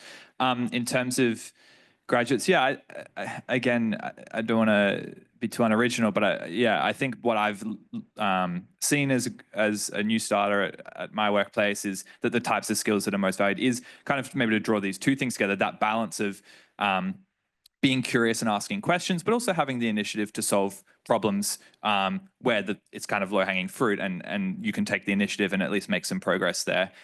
So the sort of dual mistakes that new starters will make is going down a rabbit hole, spending ages trying to solve a problem themselves that could easily be solved by, and I've made both of these mistakes, but by asking someone who already knows the answer very quickly and is more than happy to help you with that. But on the other hand, sort of bothering people with too many questions and not taking enough initiative to actually just think about something for a second or at least make some sensible progress on a potential solution. Because sometimes I think I assume that the directors at my firm know all the answers to something, and then when I have the conversation with them, it turns out that, you know, it is a genuine question, just like what I thought, and that some of the things that I had initially thought might be a sensible next step is exactly what they'd recommend anyway. So I think there's kind of that balance between so I think for, you know, teaching and for mentoring graduates as they're looking towards the end of their time at university, that balance between being curious, being ready to ask questions, being thoughtful and thinking critically about the right questions to ask, but also having the initiative to try and take the next step and to solve problems for themselves is important. And I think on the cultural piece as well, sort of building off what we heard this morning, I've certainly been really interested in my work. It's been particularly with regional communities in helping support and evaluate some STEM programs in Central Queensland schools, and then doing some work with pre-accredited training providers for vulnerable adults seeking to get back into the workforce. Those are sort of issues that I just hadn't really engaged that much with or sort of heard about, you know, in a detailed way, some of the struggles that face these communities. And so it was, you know, whilst I was aware of general issues, it was shocking to me to hear some of the things that I've heard in stakeholder consultations and things like that. And I think some of that just comes from experience, but where universities can continue to, just even in the examples that get put into assessment or into case studies or that get exposed through courses, continue to profile kind of the variety of experiences in our broader community. I think that can help to build empathy in graduates and a broader understanding of the world and different perspectives that people have that will stand them in good stead when they then hit the workplace. Geez, that's one of the things that AI definitely can't do is to deepen a connection with community. I'm going to put that out there. I don't think it can do that, and to really deepen an understanding of the challenges that individual communities has, because at its entirety, it's designed to say, on average, this is what the next answer is going to be. So as soon as you average out multiple communities, you lose the individuality of those communities. Would be a key thing, and I think from that, there's something there of what we need for our graduates. I like to think anyway. You know, there's a push occasionally from some, not in this room, when it comes to assessment. You know, how do we make sure that our students aren't using AI or any other technology inappropriately? And one approach, maybe a simple approach, is to say, I know we've invented this hundreds of years ago. It's called an exam, and let's just do the exam. What's some of the risks if students have done all that they've done as exams, do you think, in terms of their graduate skills? What do you think is missing? I'll start this time with you, Josh, and work our way back down the Sure. Well, I think the obvious thing that comes to mind is, at least in my experience, what I've seen, there aren't a lot of examples in the real world or in my job where I sit an in-person exam. So, you know, most of the work that I do is more like an assignment where I have access to resources, where there's at least some flex in the time constraint, where I can ask people if I need to, where I'm not just regurgitating knowledge in a closed book way. So I think there's something to be said for that, you know, if we focus too heavily on that, then we kind of prepare people for a skill set that they're not necessarily going to deploy as, you know, anywhere near as often as that kind of more dynamic assignment-based problem solving. On the other hand, personally, I still think there's a place for in-person exams, because I think it does force people to kind of know their stuff in a way that I think can still be useful in the workplace. When you get put on the spot in a client meeting to answer a question about something, it doesn't look very good a lot of the time if your only answer always is like, oh, I'll have to get back to you a couple of days later once I've consulted something. I think there's still a lot of credibility and stuff to be said for kind of knowing your stuff, and whether that's knowledge or skills or ability to kind of respond in the moment. And I think that closed book assessment, as well as all of the other concerns around ensuring kind of the integrity of the assessment process, which is kind of a separate part of it, I still think there's some sort of externally valid reasons why that should be a part of it. But I take the point, and I would certainly agree that it's a risk if that's probably all that we're doing. Yeah, just kind of, yeah, I definitely agree with most of that. I think it's like, yeah, like you kind of need to have some sort of assessment that is sort of somewhat individual, where it's just you and getting answers and questions to test, do you actually know what you're doing? But also, like, one of my favorite exams from uni, 30 operations research, was open book, open internet. This was before the days of ChatGPT, but it was open book, open internet, but a lecturer actually had used novel problems for all the problems that he had experienced from industry. And so it's like, well, you can Google whatever you want. If you don't know your stuff, you're not going to get the answer anyway. So Google for syntax, Google for how to kind of do minor little things like, oh, what's the exact way of doing this expression in Python or Excel or whatever it was. But if you didn't know if you didn't know your stuff, no amount of AI assistance was going to help you, or it would just give you completely rubbish answers anyway. So that is obviously a challenge, though, because obviously, you know, and probably more capable toward the end of the degrees, where it's like, all right, now we're sort of prepping you for the workforce. We can actually give you more realistic scenarios and problems from actual incidents. This is how you could look at approaching it, or, you know, mesh them together in some way to actually have novel problems that, like I said, you can Google the answer. Doesn't matter, because if you don't know your stuff, you're not going to be able to do it in the time limit. You know, like, it's great if you can Google and got a week to do something, sure. AI and Google's going to be great. If you've got 2 hours, you sort of got to know roughly what to do first. And then the Google's just like, oh yeah, cool, what's the exact syntax for this particular type of format? And yeah, and with exams as well, it's interesting, like, I have a couple of my friends, one of my best friend in particular, like, in terms of like intelligence and stuff, we're both pretty similar. The difference is that how we kind of handle exam pressure was always very different. So assignments wise, our marks would be relatively the same, but then, you know, we'd go into exams and he would just sort of like panic and almost have an anxiety attack. And I'd just be like, nah, this is cool, just chill. And our final results would be very different, just because of the sheer stress of having that 2 hours locked in a room. Everyone's in rigid grid desks. So there is this sort of approach of like, are you testing for knowledge versus are you testing for how well you handle the stress of an exam? That I think we do need to balance, because again, very rarely in professional life we will have 2 hours in a room, you can't talk to anyone, no mobile phone, you know, no coffee or toilet breaks or whatever it is. That's not exactly realistic for working life, but it is a good way to test if just you know the answer. So it always has to be balanced. Yeah, I'd completely agree with that. I think the only exams I do now are my annual compliance training.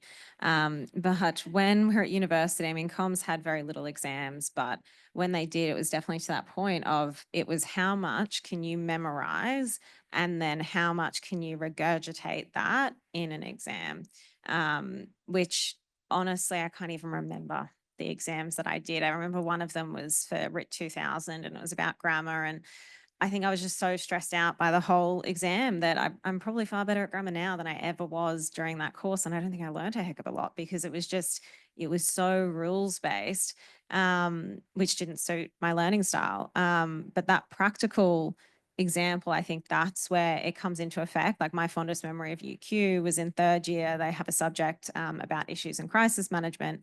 And that was my third year of university. And that was my light bulb moment where I was like, oh, I actually know where I'm going with this. I know what I want to go and do when I exit the degree and I go into the industry, and I feel really inspired. And for that one, we got given a problem and we had a week in a group to come up with a solution, come up with a communications plan, all of the collateral, and then we had to present it back to industry. And that experience was something that I then went on to repeat most days of my life, for the next 5 years. It's being given a problem, working quickly to come up with a solution, either by yourself or as part of a team, and then being able to actually present and pitch it back to your audience and get sign off. And I think that's where AI can't necessarily help. AI can't get up for you in front of a room of people and present your concept and talk to it in detail and answer questions on the spot. It can help you with maybe the layout or the framework of a plan, but it's not going to necessarily be able to provide you with the exact information you need for a novel example or a novel use case. And so I think that practical piece is probably a better replacement for exams, in that it's looking at how can people actually problem solve and learn and apply that quite quickly. Yeah. So keep the mic there. How are you staying on top of the latest trends in your discipline now?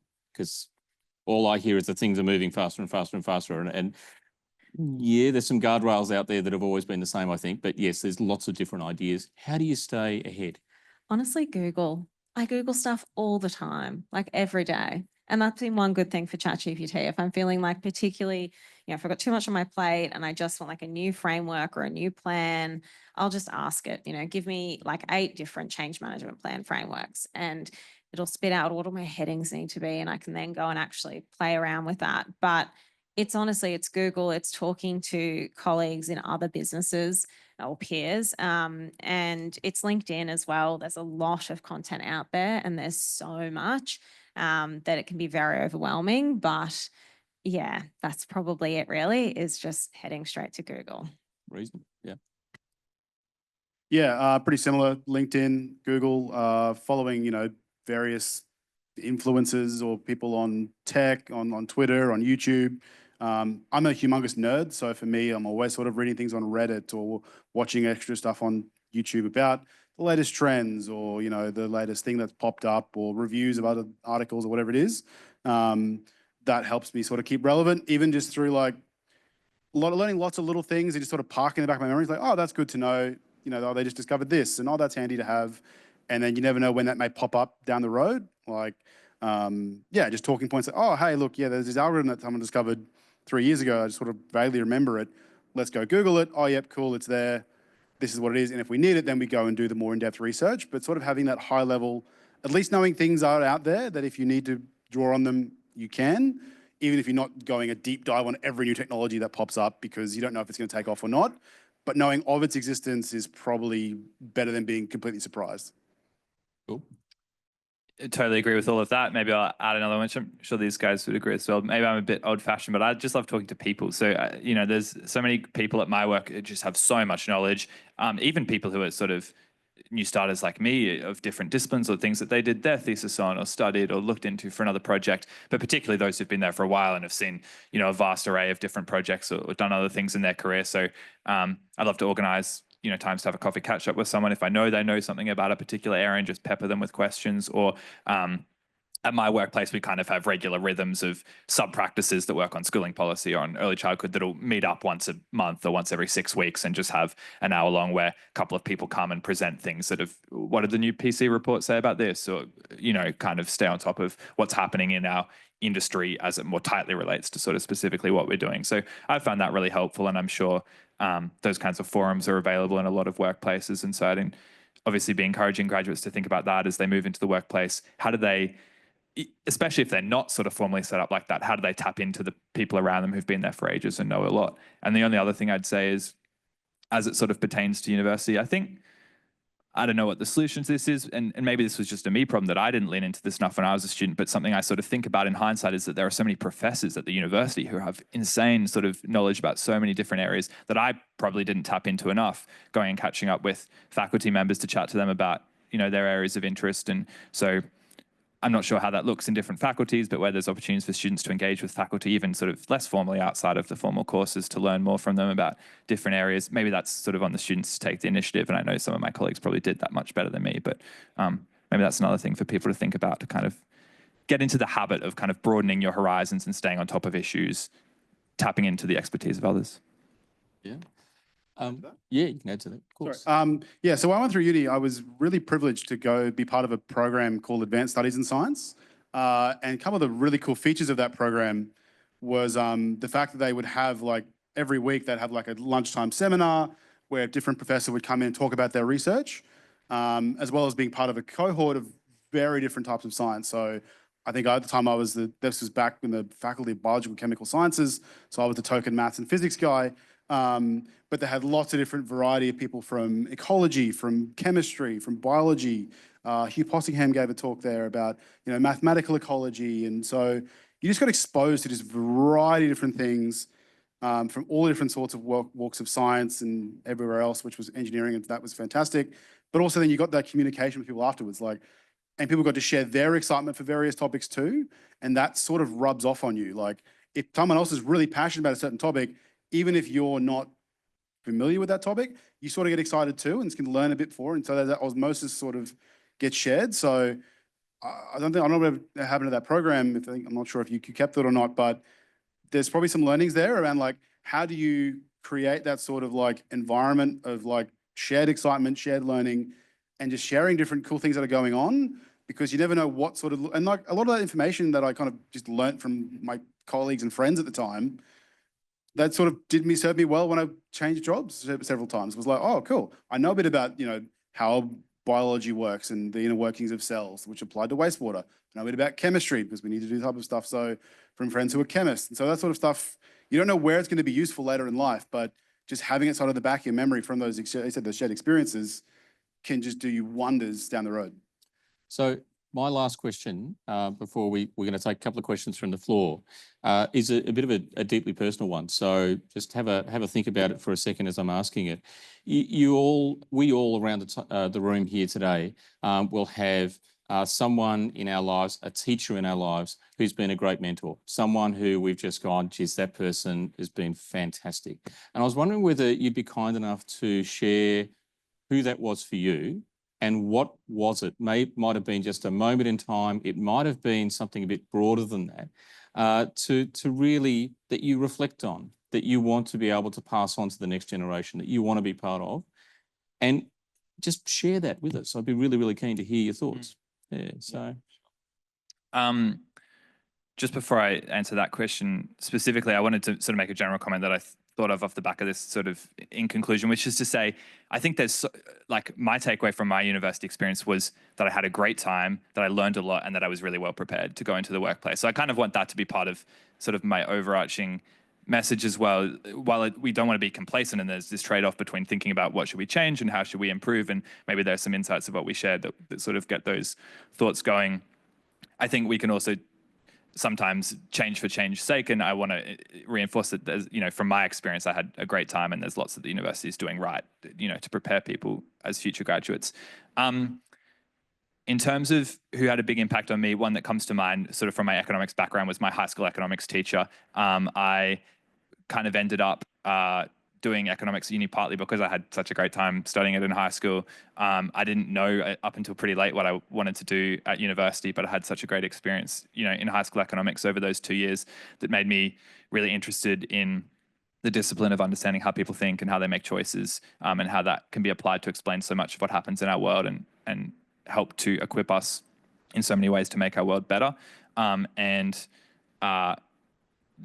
so many things about the way that she taught that I think rubbed off on me. She was very well organized, and she really knew her stuff. She'd worked in industry first, and so she brought that to the classroom, taught us the content very rigorously and very well, but also was willing to share stories of why she was interested in this and where she saw the impact of that being, and went sort of above and beyond out of her way to run sort of those extracurricular pursuits. We had this society where she would bring in speakers, once a month, whatever, to share what they did or on something in the world of economics, and helped run like an entrepreneurial student coffee group and stuff like that kind of got people boots on the ground version of thinking about business and economics. And so, yeah, I guess the sort of things that you would expect, the cliched answers of what makes someone a great mentor and inspiring person. But yeah, my high school economics teacher was one for me. Brilliant. Thank you. Oh yeah, I mean, I had a few mentors here at UQ, and I think the ones that three that kind of stand out was Professor Peter Adams, and then my PhD supervisors, Tony Roberts and Joe Grotowski.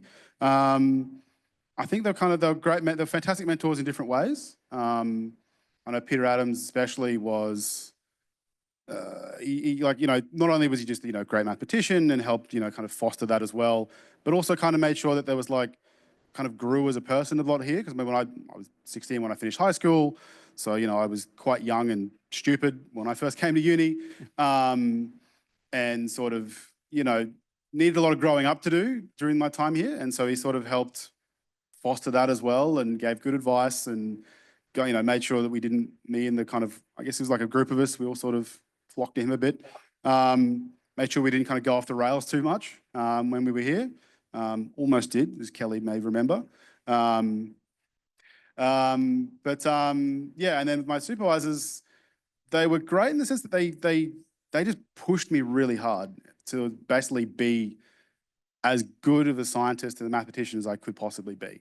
And it sounded insane at the time. And I was like, my God, this is the baptism of fire, but it absolutely made me a better scientist, a better mathematician because of it. I knew that I could, like they almost challenged us, you can get straight sevens, you're capable of it, do it.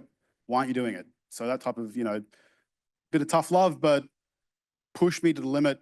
And then once I got there, I was like, wow, I can do anything now, which is kind of great. So that was kind of my fondest memories of the different mentors here at UQ.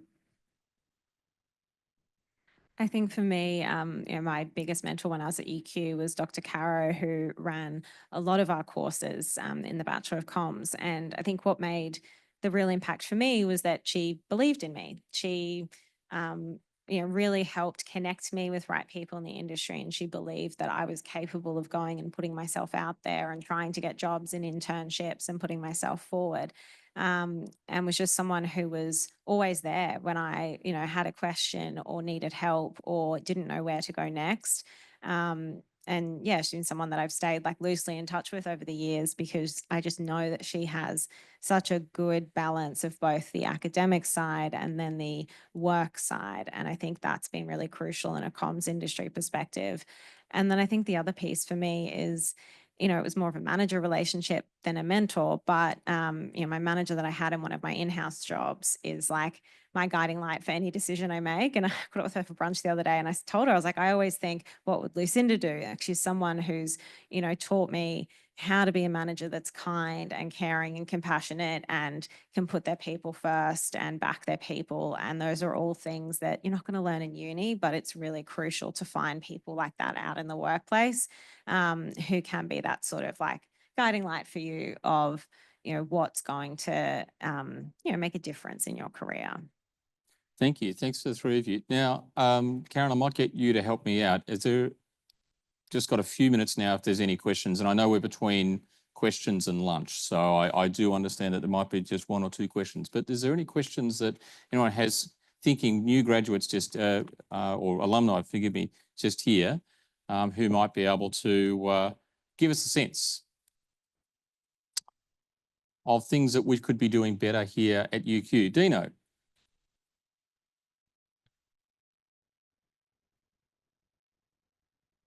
Hello, it's Dino again. I was very interested when you were talking about now that you're on the other side of the table and you're interviewing graduates to come in, and a lot of the things you spoke about was like confidence, agility, empathy, those kind of transferable skills. or core skills that aren't necessarily taught in a technical degree. They might be part of the pedagogy, but I'm interested to know from your perspective, were you able to access experiential learning outside the classroom and opportunities to do things like the program that you mentioned that allowed you to experientially develop those capabilities so that then you could go to your interviews with a good story to tell about how you've developed them? And I'm going to pass over my microphone because otherwise we're going to be running around. So there you go. It all works perfect. Short answer is yes for me. I had a very rich university experience that included a bunch of opportunities outside of the classroom, student clubs and internships and hackathons and society, like a bunch of different stuff. And I do think that I'm not necessarily advocating that some of those skills need to be taught in a university degree in the classroom per se. I think a lot of those are kind of developed outside of the classroom, and that's why I would encourage students, and I think faculties already do a pretty good job of this, but encourage students to get involved and to take the opportunities that are available to them during this period of your life for most students where there's, that kind of time to explore and get involved in these different volunteering opportunities and things like that. So yeah, I'm not sure if others have other thoughts, but I think for me, that's the way to do it. Yeah, networking is crucial. I think that's a big part of it. Another really important aspect, I think, as well, that really helped me was also the opportunity to do tutoring and teaching as part of my university degree. That not only reinforced my knowledge and learning of the certain subjects, but also taught me how do I assist people who don't quite get things, who are struggling, how do I, teach with empathy and kindness and that as well, and give feedback in ways that are not just going to tear people down, but hopefully build them up as well. That certainly taught me a hell of a lot in professional world. Yeah, especially when it comes to like hiring people and mentoring other people. I look back on how I was taught to teach and then apply that as well. Yeah, definitely. I think that, I did quite a lot of internships during my degree. We also had a lot of like real case examples where we would have the actual client come in from industry, pitch us the brief, and then we had to go away and solve it. And I think then having that from beginning to end, so sort of getting to see that whole process, get their feedback, was really instrumental in being able to go out and say, I've done a crisis management plan, I've done a pitch presentation, I've written these media releases, I've written these plans, I understand how to do strategy, etc. In a really practical sense. I think it's really helpful. And especially if I'm looking at a grad's resume and they've done university, but they haven't had any other sort of work, paid or unpaid or internship experience, it's very challenging to look at that and go, would they actually function well in a workplace? So I think encouraging and, allowing that flexibility for people to be exploring those other opportunities can be really crucial.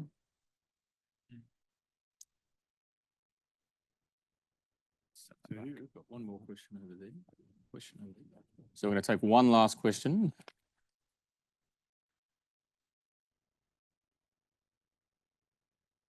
Hello, I'm Margaret Wegner. I noticed all of you when you were speaking about your use of AI, how you're all using it as experts. You're using it to check details or just to give you a prompt to think about something in a slightly different way. And you also talked about critiquing it as well. So you're all using AI as, you're experts and using AI as a tool. One of the real concerns about AI in undergraduate study is students using it as a shortcut to do the tasks that we're asking them to do, which we're asking them to do to move from being a novice through to an expert. So I'd really love to hear anything helpful you have to say about how we help students to use AI in the correct way as they're learning to become experts. John, I'm going to turn to you first. You mentioned teaching just a second ago. Yeah, sure. Yeah, it's I don't know how that's going to be a really open problem. The temptation is going to be very great for a lot of students to be like, oh, I get AI to do most of this for me. And again, I don't know if they'll appreciate the potential damage they're doing their own learnings by not doing stuff themselves and going through the pain of trying to solve a problem. And there's there's well-established research that the more pain you spend on a problem, the more satisfying it is when you solve it, and the more likely you are to remember it. So I think like there's going to be tricks where like, even if you're getting AI to do something for you, type everything out. Like if it's a code or, you know, a solution, type everything out line by line, letter by letter, so that you're not just copying and pasting. Like same with, similarly if you're getting stuff from like Stack Overflow or anything like that, in solving bugs, actually type it all out. So at least even if you are just asking questions, you still manually have to enter it into a screen somewhere else. And you sort of then can go, hold the phone, does that actually make sense? So you're sort of at least practicing that critical thinking, even if you are sort of regurgitating it. Try and practice the critical thinking aspect of like, how do I critique this to actually understand what the hell it's telling me it's doing? And is that right? Because a lot of times it'll give you something answer that looks right, it's complete rubbish. So it's going to be tough. Yeah, definitely. And I think it's making sure that you're not like hiding away from the elephant in the room. You know, whether there's ways that we can be assessing students on, you know, go and put this prompt into ChatGPT and then show us what it came back with and then tell me what's wrong with it. Or like actually then getting them to critically think about the output rather than just going, I'll get it to write my essay and I'll just change all the Z's to an S so it knows it's in UK English. But yeah, I think to your point, it's like looking at, well, how can we be more creative around actually getting them to assess, like with code, to go like, well, this is actually what this bit means, rather than just that's what it spat back at me. This is what it actually means, and applying that knowledge there, because they're going to use it regardless of what we do. So, and they're probably going to need to use it in their working life. So yeah, it's definitely a very tricky one, and lots of different ways of trying to address the problem. Yeah, to be honest, I don't think I have much to add to what these guys said, or insight to sort of add to the problem other than to affirm the framing, that I think that is something to potentially be concerned about and to think through. I'm kind of blessed in that sense, or maybe not, but ChatGPT didn't come out until, you know, basically the end of my degree. And so that wasn't really a temptation for me. Think about these days, it's not even just a problem, obviously, at the tertiary level, it's in the schooling system, you know, much earlier in people's education. There's that temptation to rely on, instead of learning some fundamental skills yourselves, to then use in conjunction with the AI later. I'm not sure I have the answers to those questions. I'm sure plenty of people in this room have thought about that a lot longer and harder than I have. But I do think that that's something to be concerned about and to think through. I do think sometimes you can learn from seeing correct examples. Like I feel like the way, for example, just because this comes to mind, learning how to code a certain thing, if I don't know how to do it, like for my thesis, I asked ChatGPT to help me code something in a language, I think it was C or something, that I couldn't write because I needed to plug it into a survey. And I didn't have any idea how to do that, but able to iterate, I got it to do it, and it worked. And through that process, I could look at the output and be like, okay, I understand a bit more about the syntax of this other language now because I can see the correct example in front of me. So I think there are some cases where students can still learn in an active way, even when they're not an expert before they use the tool to sort of explore. But I do think on the whole, it's something to be concerned about and something to keep thinking about. Thanks for that, guys. Can everyone join me in thanking Joshua, John, and Claire? And I'm now going to hand over to Karen. Give you that business. Hey. Well, thank you very much. We have a very small token of our appreciation. Thank you very much. Great conversations. Thank you. And could I invite everyone to join us for lunch just in the room next door? Thank you so much for joining us this morning, and look forward to seeing you throughout the week. Thank you.